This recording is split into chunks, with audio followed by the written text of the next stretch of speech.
ఉషోదయం ప్రేమించు కాపరి ఉషా కిరణాలు. ఉదయకాలపు వాక్య ధ్యానంకు మిమ్మల్ని ఆహ్వానిస్తున్నాం. ప్రార్థన. మమ్మల్ని మిక్కిలిగా ప్రేమిస్తున్న పరలోకపు తండ్రి, ఈ ఉదయకాల సమయానికై స్తోత్రములు చెల్లించుకుంటున్నాం. మమ్మల్ని ప్రేమించి ఈ దినము దేవా సజీవులుగా ఉంచి నీ వాక్యం వినుటకు ఇచ్చిన కృప కొరకు స్తోత్రములు చెల్లించుకుంటున్నాం. ఈ ఉదయకాలమున నాతోనూ మాతోనూ మాట్లాడము, వినగలిగిన చెవిని గ్రహించుకుండే మనస్సును దయచేయమని, వాక్యము చేత మమ్మల్ని బలపరిచి తృప్తిపరిచి నడిపించమని యేసు పరిశుద్ధ నామమున అడిగి వేడుకుంటున్నాను పరమ తండ్రి, ఆమేన్. ఈ ఉదయకాలపు వాక్య భాగము అపోస్తుల కార్యములు 3వ అధ్యాయము 1 నుండి 5 వచనములను చదువుకుందాం. పగలు 3 గంటలకు ప్రార్థన కాలమున పేతురును యోహానును దేవాలయమునకు ఎక్కి వెళ్ళుచుండగా, పుట్టినది మొదలుకొని కుంటివాడైన ఒక మనుష్యుడు మోసికొని పోబడుచుండెను.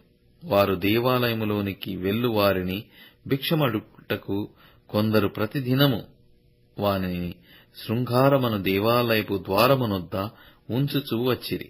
పేతురును యోహానును దేవాలయములో ప్రవేశింపబోవునప్పుడు వాడు చూచి భిక్షమడుగగా, పేతురును యోహానును వానిని తేరి చూచి మా తట్టు చూడుమనిరి. వాడు వారి యొద్ద ఏమైనా దొరుకునని కనిపెట్టుచు వారి యందు లక్ష్యముంచెను. మనము చదివిన వాక్య భాగములో ఒక వ్యక్తిని ప్రభు మనకు చూపిస్తూ ఉన్నాడు. యేసు ప్రభు శిష్యులైన పేతురు యోహాను శృంగారం అనే దేవాలయపు వాకిటి ద్వారా దేవాలయంలో ప్రార్థనకు వెళ్తుంటే వారికి ముందు ఒక వ్యక్తి ఉన్నాడు. అతడు కుంటివాడు అని దేవుని యొక్క వాక్యము సెలవిస్తుంది. ఏమైనా వారి దగ్గర దొరుకుతుంది, ఈ దినము నాకు ఆహారానికి, నేను నా కుటుంబాన్ని పోషించుకునేదానికి ఏమైనా దొరుకుతుంది అని ఒక ఆశతో ఆ వ్యక్తి పేతురును యోహానును చూడటం మనం చూడగలము. అయితే వారు అతని యొక్క అవసరతను గ్రహించిన వారిగా, అతనికి ఏమైతే అవసరమై ఉన్నదో, ఏది ఇస్తే అతని జీవితము బాగుపడుతుందో అని గ్రహించిన వారు, అతని యొక్క ఆశను చూసిన వారు అతని యొద్దకు వెళ్ళి, వెండి బంగారములు మా యొద్ద లేవు అని చెప్పినారు. ఈ లోకంలో అనేక సార్లు మనం ఇతరుల దగ్గర నుండి వచ్చే ఆర్థికమైన సహాయమునే ఎదురు చూస్తూ ఉన్నాం.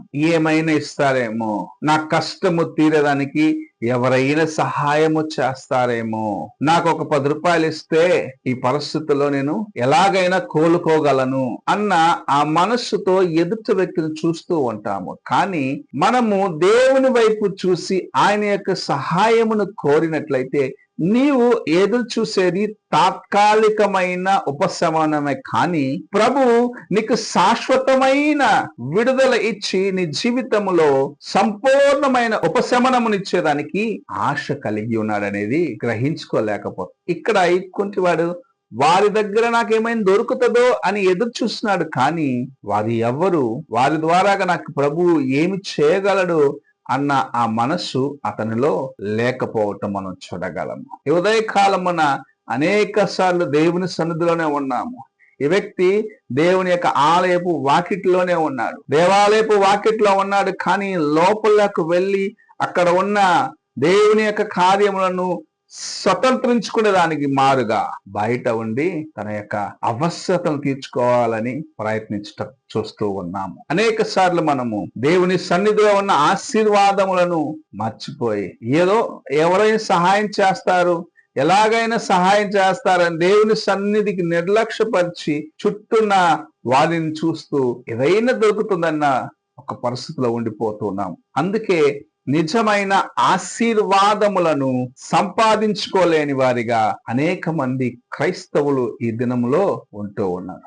నిజమైన ఆశీర్వాదము దేవుని సన్నిధిలో ఉన్నది, దేవుని యొక్క వాక్యములో ఉన్నది, దేవుని యొక్క ప్రసన్నతలో ఉన్నది అని మర్చిపోయి దేవుని సన్నిధికి వెళ్లే వారిలో ఏమి ఆదాయము చేసుకోగలను అనుకుంటూ దేవుని కృపను నిర్లక్ష్యపరిచి పోగొట్టుకుంటూ ఉన్నాం. ఈ ఉదయ కాలమున ప్రభు మనకు నేర్పిస్తున్న కార్యం ఇది. నీవు దేవుని యొక్క సన్నిధికి వెళ్ళాలి, దేవుని యొక్క ఆలయంలోకి వెళ్ళాలి. అప్పుడే నీ జీవితంలో పరిపూర్ణమైన విడుదలను పొందుకొనగలవు. ఎన్ని దినములు గుమ్మములో బయట కూర్చొని ఉంటావో అన్ని దినములు నీకు దేవుని యొక్క వాక్యము లేకుంటే దేవుని యొక్క కృప ఆటంకపరచబడుతున్నది. దేవుని యొక్క సత్యముని జీవితంలో క్రియ చేయకుండా ఆటంకపరచబడుచున్నది అని నీవు గ్రహించుకోవాలని ప్రభు ఆశిస్తున్నాడు. పేతురు, యోహానులు అతని యొక్క ఆలోచన ఎరిగినారు, అతని యొక్క అవసరతను ఎరిగినారు. అతని యొక్క శారీరకమైన లేకుంటే అతనికి అవసరమైన తాత్కాలికమైన కార్యములు వారు చేయడానికి ఇష్టపడలేదు. కానీ అతని జీవితం అంతటికి అతనికి సరిపోయిన కార్యమును చేయాలని ఆశించిన దాన్ని బట్టి అతన్ని చూసి, వెండి బంగారములు మా యొద్ద లేవు, కానీ జీవము కలిగిన దేవుని పేరట అనగా నజరేయుడైన యేసు పేరట లేచి నడుమని తన కాళ్ళను స్వస్థపరిచి దేవుని యొక్క కార్యం అతని జీవితంలో సంపూర్ణము చేసి అతను దేవుని కొరకు నిలబడేదానికి, దేవుని సన్నిధి లోపలికి వెళ్ళేదానికి అవసరమైన ఆ విడుదలను ఇవ్వటం మనం చూడగలము.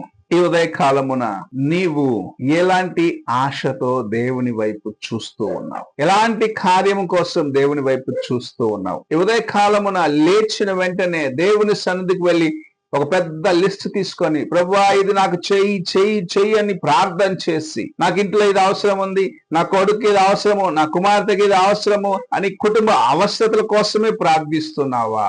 లేక ప్రభువా నీ చిత్తం ఏమిటో నాకు తెలియపరచుము, నీ చిత్తాన్ని నేను గ్రహించుకొని నీ వైపు చూసేదానికి సహాయము చేయమని దేవుని వైపు చూసే ఆ మనస్సు కలిగి ఉన్నావా? అలాగూ దేవుని వైపు చూసినప్పుడు గొప్ప కార్యములను ప్రభు నీకు చేసి నిన్ను ఆశీర్వదించాలి, నిన్ను బలపరచాలి, నిన్ను అనేకుల మధ్యలో సాక్షిగా నిలబెట్టాలనేదే ప్రభు యొక్క ఉద్దేశం అయి ఉన్నది. ఆ ఉద్దేశంలోకి తల వంచుతావా? లేక నీ తలంపుల చేత కొట్టబడిన వాడిగా, నీ తలంపుల చేత లాగబడిన వాడిగా దేవుని చిత్తాన్ని ఎరుగుకుండానే జీవిస్తావా? ఒక్కసారి నిన్ను నీవు పరీక్షించుకో. ప్రార్థన చేసుకున్నా. మా స్తుతులకు ఆధారభూతుడు అయిన గొప్ప దేవ, ఈ ఉదయ కాలమున నీవిచ్చిన ఈ కొద్ది మాటల కోసం వందనాలు చెల్లించుకుంటున్నాం. నీ వైపు చూడాలేసయ్యా, నీ కృపను పొందుకోవాలి, నీ ఆశీర్వాదము చేత నింపబడాలంటే మొదటిగా నాయన నా యొక్క తలంపులను పక్కన పెట్టేసి నీ ఉద్దేశాలు ఏమిటో, నీవు నా పట్ల చేయాలని ఆశించిన కార్యం ఏమిటో